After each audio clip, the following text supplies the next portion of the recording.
Welcome back to Movies TV Mad. Of course, you can follow me on Twitter at Movies TV Mad, and now on Vero, also at Movies TV Mad.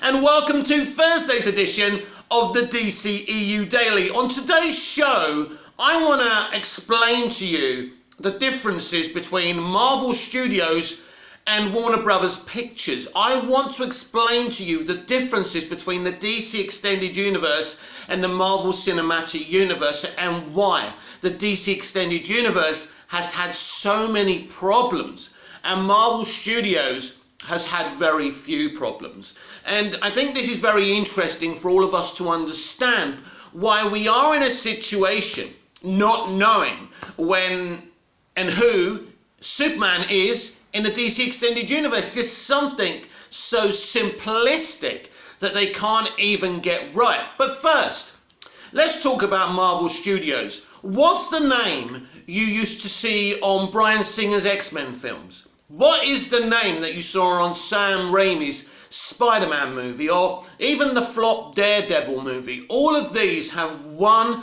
underlining, person in common. Kevin Feige, Feige, whatever you say. I'm calling him Feige, right?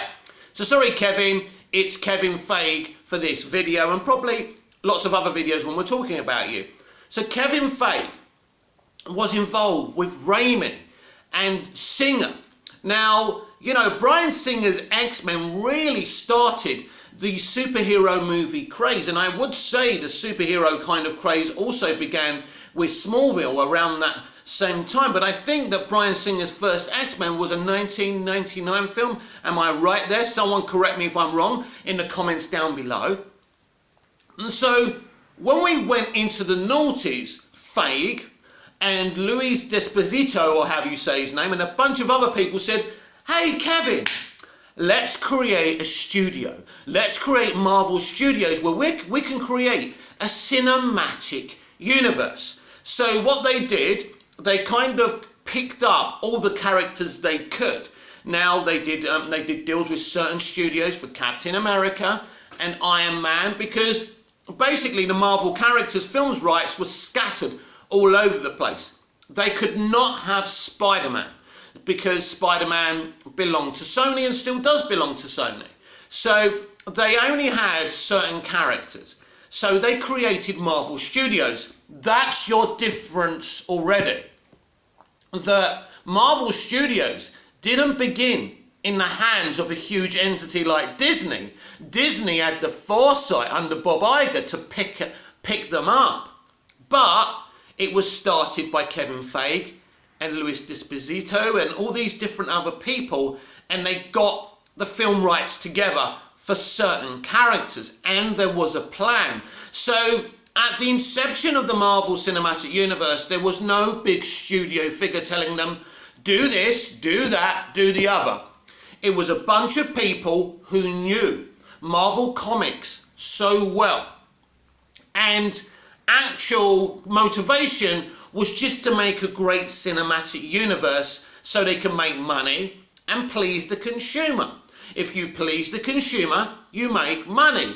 It's not rocket science, and that is the inception of the Marvel Cinematic Universe. But they struggled in their first origin movies. I mean, Iron Man was a very successful, celebrated movie, but they had a lot of duds on the way to Avengers Ensemble, the first movie, because that's the movie that made the Marvel Cinematic Universe what it is today. But they had to put the puzzle pieces first. And the puzzle pieces weren't all kind of celebrated by the consumer. And Kevin Feige was under a lot of pressure. So it's just a bunch of people getting Marvel Studios together, just a bunch of fans really, just a bunch of people who loved this stuff. And they did it with purity and soul. And it was working slowly but surely. Now, the DC Extended Universe there is no DC Studios. There's only Warner Brothers. Warner Brothers have always owned most of, if not all, of the DC characters and DC universes. They've owned DC Comics for years. They owned DC Comics when Superman the movie was being made. Think about that for a minute. So they decided, look at what they're doing over there. Oh, we want some of that as well. So, you know, they started doing it. But the inception of the DCEU is very, very different to the inception of Marvel Studios. Because all the DCEU basically is David Goyer going, I don't know what to write next with The Dark Knight Rises. Oh, I know, great Superman idea. Alien invasion movie. Oh, Chris Nolan, you're my mate. You've got a lot of influence. Can we make that? We're going to make that. No really thoughts and feelings for an extended universe. Don't forget, Feige was doing an extended universe from the very first moment they were doing Iron Man. Now, there were Easter eggs in Man of Steel, but if you blinked, you missed them. So there was kind of an idea of an extended universe, but it wasn't fully fleshed out. Basically, from the very beginning, they were working off the seat of their pants. So, you've got DC, you've got Warner Brothers, you've got, you know, producers who also have kind of partial rights to this. It's a bit of a mess, if you like. You know, Christopher Nolan had to lock certain producers, you know, Peters, what's his name? Something Peters, that lunatic, who always had production rights to DC and Superman. So they had to lock those people out of the production to protect Zack Snyder. And obviously, once Christopher Nolan left, aka BVS and Justice League, you know, Zack had no protection. But already you can see Marvel Studios with a plan, even though at first the plan isn't going their way exactly in terms of how the consumer feels, but no one else is doing it. They're under no pressure apart from the consumer, and they stick with the plan. Now, Disney buying Marvel Studios, which is doing very well already, thank you very much, but basically, because Feige and Disposito are so smart, they say, you know, you're not changing who's running this. This is our company. We'll run it for you. You don't need to be involved. And Disney said, well, you know what? You're right. We don't need to be involved in this. You're doing a great thing. It's like when they bought Pixar, you know, and they had the people running Pixar. They didn't interfere with Pixar because, you know, John Lasseter and company were doing so well. So in the early days, Iger was just buying the best stuff up and letting people run it. That's the problem with the Star Wars sequel trilogy. It's run by Disney more than it is Lucasfilm, because the people, Kathleen Kennedy running Lucasfilm, really isn't fit for purpose either. That's where the problems are. But Feige is a genius. Desposito is a genius, right? So they've got all the puzzle pieces there. But the DCEU is... Listen, if I'm putting together a DC Extended Universe, and the reason they're putting it together is to compete with the people over there. They want to keep up with the Joneses, right? So you've got Zack Snyder. We know, we've discussed this before, we know the reaction to his Watchmen was very divisive. So, I like the Snyderverse, but I can't sit here as a semi-sane human being and say to you, oh, I know, how should we start off a cinematic universe? I know, we're bringing a divisive director who's an auteur and wants to do things in a very, very different, divisive, triggering way. Again, I'll have to disclaim this for you. I love Zack Snyder and I love his movies, as most of you well know. This is what I would have done. I would have said to David S. Goyer, no, wait. Let's set this franchise up and then we can talk about your idea. We can have an Elseworld. Chris, you want to bring Zack Snyder in to do this 5-picture arc? It looks beautiful, man, but we can't do it from the beginning. We have to set a franchise up for the mainstream audience and the die-hard comic book fans first. Let's set up a platform, then we'll bring in Zack to do an Elseworld, maybe parallel universe kind of 5-movie arc. Does that sound fair to you, Snyderverse fans? It sounds fair to me, and I'm a fan of the Snyderverse, right? Don't bring Zack in straight away. Get your house in order first. Make great kind of solid movies like the MCU did. Then we can do these things. But I think what you can't do is bring in Zack Snyder from the very beginning and then create this situation which is a mess. This situation isn't a mess. This isn't Zack Snyder's fault. I've had this discussion before with you guys. You know, Zack Snyder can only be Zack Snyder, and he's great. He creates immersive experiences like Denis Villeneuve does. I mean, I can't stop watching Dune. I mean, I'm renting it at the moment off Amazon Video. Fucking sensational movie. But these movies and these type of directors' visions aren't for everyone. Now, lots of people love Dune, but lots of people sat in the cinema going, oh my God, this is so boring, right? Do you understand what I'm saying? The mainstream audience are not all going to accept immersive experiences, and you think, why not? What's their problem? Because they're very simple, basic sheep. They want to go and see a movie, they want to see a little bit of emotional stuff going on, but a few gags, lots of action, bright colours, a little love story, and they want to move on. That's their thing, because that's how Hollywood have actually bred the audience, right? Going back to Superman the movie, what is the main crux of the Superman the movie story? The power and energy of that film is the love story between Clark, Superman, and Lois. There's a villain there, he flies, he saves people, it's poetic, it's beautiful, but that's the crux of the movie. Superman the movie is a very simplistic movie. Born on Krypton, leaves Krypton, Krypton's destroyed, Jonathan and Martha bring him up, he builds the Fortress of Solitude. Hey, I'm your father, you're Superman. Very simple. That doesn't make it wrong, don't forget. Without that film, I'm not a Superman fan. So, you know, and The Rock was talking about this in his Total Film kind of interview, and it's interesting, he talked about being mad at certain DC movies and saying, I'm a traditionalist. I want to be faithful to the comics, and then when we got the audience in place, then we can do our own takes and, you know, do things of our own with the material. And I do think he's got a point. And in a lot of ways, and I don't know if he's talking about the Snyderverse, and although I was kind of triggered by The Rock on yesterday's video, I think that end part of that interview does make sense. Get your house in order, then allow Zack to do his Elseworld. Zack Snyder isn't a director for the mainstream. Even you and I, his diehard fans, surely would admit that. So the Marvel Cinematic Universe, and the first difference number one between the Marvel Cinematic Universe and the DC Extended Universe is the people who put together Marvel Studios wasn't a big entity. They were just a bunch of people who put together an independent studio.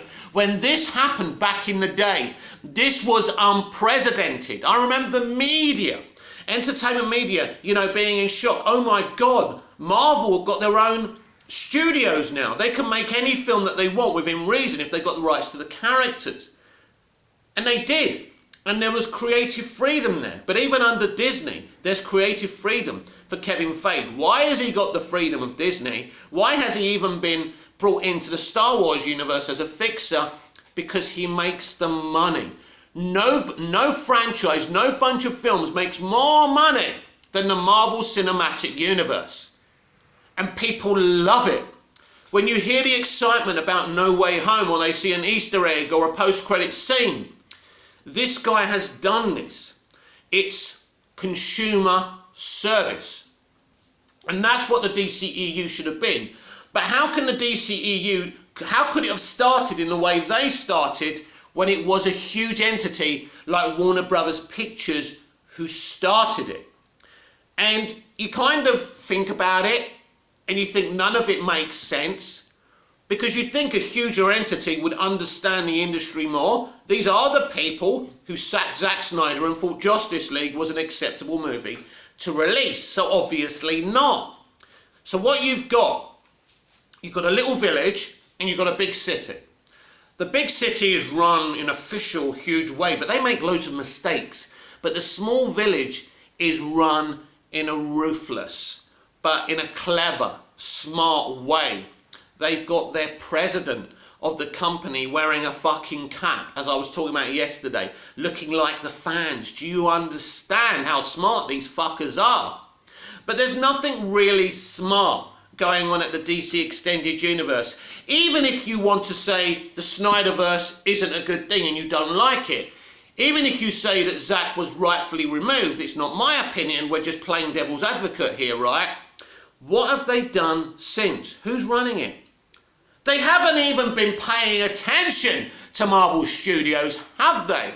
Because they cheaply bring in a creative from one of their smaller companies, New Line Cinema, Walter Hamada, to be their fixer for the DC Extended Universe. A man who doesn't know anything about comics. He doesn't.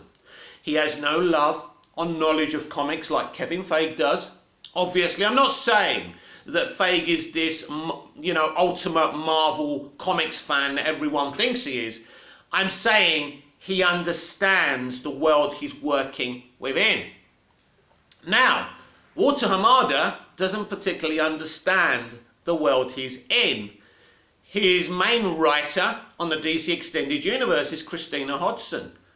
This is a person who also doesn't really get the comics.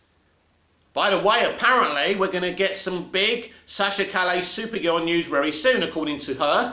And Sasha Calais' social media kind of fans who are running their own kind of accounts and stuff. So look out for that, and we'll cover that here on Movies TV Mad and the DCEU Daily when it all drops. Very exciting, of course. But, of course, everything I'm saying about Walter Hamada may be exposed next year when these movies are released. And we'll have to wait and see where they're trying to create a more interconnected, not universe, multiverse. Something, I've been very excited about from the very beginning. But we'll have to wait and see. Now, you look at someone like Walter Hamada, he's not even comparable to Feige. But do you know who is comparable to Feige in personality? Peter Safran. Now, Peter Safran owns one of the production companies that's involved with all these DCEU movies now. He wasn't, but he is now. So, when you hear, you must admit, if you know who Peter Safran is, you must admit, when he's at conventions or he's marketing one of his DC movies, you must admit, he's very relatable, isn't he? Like Feige, he's very relatable, seems to know what he's talking about. He was great during, excuse me, he was great during the marketing of the Suicide Squad, Aquaman, Shazam, all in his Roadhouse. So as I say, if you know Peter Safran, if you've seen him around, he's the kind of character that I'd love to be in a more kind of bigger position with DC films. I think he'd make a great DC president. Now, I don't know if a guy who owns one of the production companies who makes these films is allowed to be the president of DC.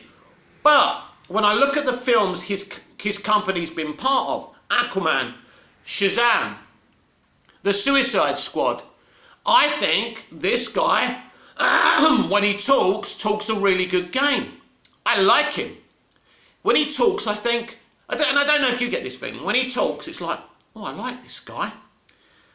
He's talking to me. He feels like a mate. That kind of thing. That's what Kevin Feige does. He talks to people on a level. Peter Safran. So I like Peter Safran. He's good friends with James Gunn, by the way. I would say that maybe Peter is one of the main reasons that James Gunn came over to do the Suicide Squad. So what it looks like now that Warner Brothers Pictures are looking to be more mainstream, to go after the mainstream audience, and that would make sense. And it all depends about what happens next year, of course. And so this is why I did the video today, because I didn't really know what to do a video about today, because there's not really much going on out there. I think we've discussed everything that's going on in the past few days. And as I say, since DC Fandom, there's not been much news to spread out there. And basically next year is huge for the DCEU. Really exciting. Really exciting. We've got Peacemaker, we've got the Batman, we've got Black Adam, we've got the Flash. We've got all this stuff happening next year, and it's going to be exciting. But it's still a while away. And so there's not much news out there. So I thought today, as I sat down and I'd had an argument with my dad, who I look after, who's disabled, very frustrated with him this morning. I always have a lot more to say about stuff when I'm a bit highly charged and wound up. And I just thought, wow, the inception of Marvel Studios and who put it together. And Kevin Feige was involved with the Singer X-Men universe and the Fantastic Four universe. Some people don't like those films. I think the Fantastic Four movies are pretty cool. And they're doing it now for the MCU. And you look at all the decisions Feige makes, even today. You know, Spider-Man No Way Home. Literally a flimsy adaptation of Spider-Man into the Spider-Verse, the animated movie that made so much money. And say what you want about Sony's handling of Spider-Man, but that was a great animated movie. They're making a sequel. So they have done a lot of great things with Spider-Man. And them sitting there and working with Feige together, you know, like all the Sony stuff and all the Fox stuff now that they can work with from Marvel is genius. And it's exciting for those fans. I'm hoping that when we get to the end of next year, we'll be excited too. But that doesn't end anything. That doesn't end the conversation from the Snyderverse fandom. Because they're wondering why their universe, their director's 5-picture arc can't be finished. And I hope Walter Hamada does get it right. And he can say, you see, Mick, I do know what I'm doing. I do understand these characters and I do understand these comics. For that to happen, people have to love every single piece of live action content from the DC Extended Universe and the Batman next year. Fact. End of story. There can be no duds, no nothing. We'll see. So, the Snyderverse. It's something, listen, because it's, even if you don't like the Snyderverse, you know, they set up a multiverse strategy. So, there's no good reason why the Snyderverse can't continue. There's no good reason. It's not financial because the money's there. People want to see this.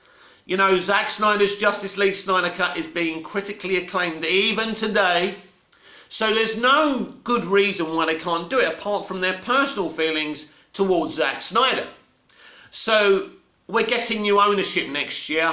It's interesting to see what happens. Now, David Zaslav could easily come in and say, we love what Zack did, but, you know, that's that. He might say that, or if he's smart, he may think about it for about another year. Maybe he won't actually say anything. He'll wait till Zack's free and talk to Zack and say, do you know what, Zack? Now you're free, we made a decision. We think you should do this. And that could happen as well. But I think we're going to have to wait quite about a year until anything's resolved with Restore the Snyderverse. And so that's where we are today. At this moment in time, the DC Extended Universe is still in this uncertain future. Who's Superman? Who's the main Superman? Is Henry Cavill ever going to play Superman again? Is Ben Affleck playing Batman beyond the Flash movie? Is he the Batman in Batgirl? Nobody fucking knows. These are things that wouldn't be a mystery over the Marvel Cinematic Universe, right? If they were doing an Ironheart series, and I think they actually are, aren't they? Or is it animated, whatever. Let's just say they were doing a live action Ironheart, and I don't know if that's what they're doing. And Robert Downey Jr.'s Tony Stark was still alive. There would be no mysteries who was going to be playing Tony Stark, right? And I don't know much about Ironheart, so maybe, you know, I don't even know what I'm talking about. But I'm just giving you an example here, because I don't know the ins and outs of the actual Marvel comic books. So, we would know who's playing Iron Man. There would be no doubt. Ben Affleck is as iconic as an actor as Robert Downey Jr. There are no differences. Ben was born to play Batman. He loves Batman. And Robert was definitely born to play Tony Stark, aka Iron Man. Did I say Tony or Robert? Anyway, Robert Downey Jr. Robert Downey Jr. is a tremendous actor, and one of his best performances was in the film Chaplin as Charlie Chaplin. If you haven't seen it, the man should have won an Oscar. How he didn't win an Oscar is a fucking outrage. But anyway, getting back to the DCEU. So there's nothing wrong with Ben Affleck. There's no reason why he can't continue. But then they decided to do another Batman film on another Earth. I'm not criticising this decision, by the way, because one minute we're getting the Batman, written, directed and starring Ben Affleck, but then we're getting the Batman, written and directed by Matt Reeves and starring Robert Pattinson. But here's Here's the thing that means both of these Batman can exist within a franchise. Robert Pattinson's Batman is in Earth 2. Ben Affleck's Batman at this moment in time, pre-Flashpoint, is in Earth 1. So in fact, you could still have Ben write, direct and star in his own Batman movie, which was going to be fucking awesome with Deathstroke. That is if Ben wants to do it, right? Because a lot of people accuse us that we want to force someone who quit a project because apparently it drove him to alcoholism, blah, blah, blah. Listen, I know a lot about alcoholism and dependencies, and if things can drive you to it, but it's got to be in you already. You know, Ben's been struggling with this pre the DCEU, but it didn't help his situation. Of course it didn't. Like the way they treated Zack didn't help him after his daughter died and he and Deb were mourning their daughter. You know, it didn't help. But we've got to be careful here in playing the blame game. Warner Brothers didn't cause the situation that happened within Zack's family. Warner Brothers didn't cause the alcoholism of Ben Affleck and whatever else he was going through. That was something that Ben had always been fighting for. Now, I don't know if Ben wants to make more Batman. Listen, Ben made the decision to come back. They thought, Andy and Barbara Machete asked him, and they thought he was going to say no. And he said, because they knew what he went through with Warner Brothers, he said yes straight away. Now, he looked at Christina Hodgson's script for his role, and he didn't like it. So he wrote, let's be clear, he rewrote his role in the movie. Maybe didn't totally take it to another place, but added kind of nuances that he feels fans, us, would like to see, which is great. Now, I'm told that Warner Brothers have no issue with Ben Affleck. Warner Brothers Pictures haven't got the same divisive relationship with Ben Affleck as they have with Zack Snyder.